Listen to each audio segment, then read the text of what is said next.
Hello! June 30, 2026 pa din tayo and time check tayo, alas 3 pa lang ng hapon. Thank you kasi tumigil na yung ulan na siya naging dahilan kung bakit hindi natuloy yung biyahe natin supposedly kanina. Napakaaga ko pa namang gumising, alas 3 pa lang na madaling araw. Mabibiyahe lang sana ako, iikot lang sana ako ng Tagaytay up to Batangas pero napakalakas ng ulan kanina madaling araw kaya ayun, hindi natuloy yung biyahe natin. In fact, naka-set up na nga yung camera natin, ayan.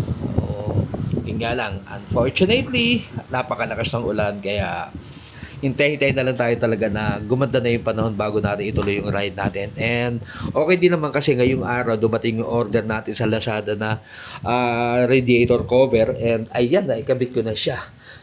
Yan, radiator guard, napaka-importante niyan. And alam naman natin na pag natsambahan yung radiator natin, hindi rin bibirong gasto siya, malaking gasto din yan. And ako na lang din yung nagkabit. At napakasimple lang naman niya. Hindi nyo na kinakailangan pa magpunta pa sa mekaniko o sa shop para ipakabit. Sayang lang yung ibabayad din nyo. Kasi yung matatanggap din yung package, 2 tornilyo lang yung kasama niya. And yung pagkakabit naman, simpleng-simple lang. Luluwagan nyo lang di yung tornilyo dito sa ibabaw nito. Left and right lang.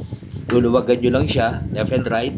And then iipit nyo lang yung pinaka radiator guard na mabibili niyo na may manipis lang siya na clamp ba yun kung tawagin. So yun lang, ang easy, very easy lang. And sa parting ilalim naman, ayun, left and right lang din, may 2 tornilyo na ikakabit nyo lang dito. Huwag kayong mag-alala kasi sa ilalim meron na talaga nakabang na pagkakabitan talaga ng tornilyo para dito sa radiator protection na to o radiator guard. So left and right yan. So yun lang yung balik kasama doon sa package na matatanggap niyo. 2 maliit lang na tornilyo na para dito sa ilalim. Yan, so left and right yan. And yung doon sa ibabaw, yun talagang, yun nakakabit na rin dito mismo sa unit. So bali, iluluwagan nyo lang siya o tatanggalin nyo siya. And gagamitan nyo lang ng allen wrench. Tapos iipitin nyo lang. Swak! Yun, salpak na salpak. Swak na siya. And ayan na siya ngayon. So, alright. So, ready na yung motor natin. And mapadaan man tayo sa medyo off-road o rough-road na medyo mabato. So, hindi na tayo masyado mag-aalala na baka matalsikan ng bato yung radiator natin. Kasi hindi rin naman yan ganun kamura. Alright. So, ayun ulitin ko lang. Hindi nyo kinakailangan pa magpunta pa sa shop para magpakabit ng CB500 Hornet para dito sa unit ko, no? Na Honda CB500 Hornet na radiator guard. So, yun lang. Kayang-kaya nyo na yan. And, yun.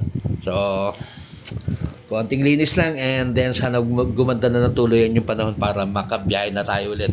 So, yun lang yung may share ko sa inyo and sana may matutunan kayo o natutunan kayo dito sa simpleng video na ito. Alright, sa Lazada ko nga pala binili yun and yung price niya mura lang naman and basta i-type nyo lang CB500 Hornet radiator guard para doon sa mga Hornet user or CB500. Alright, let's go!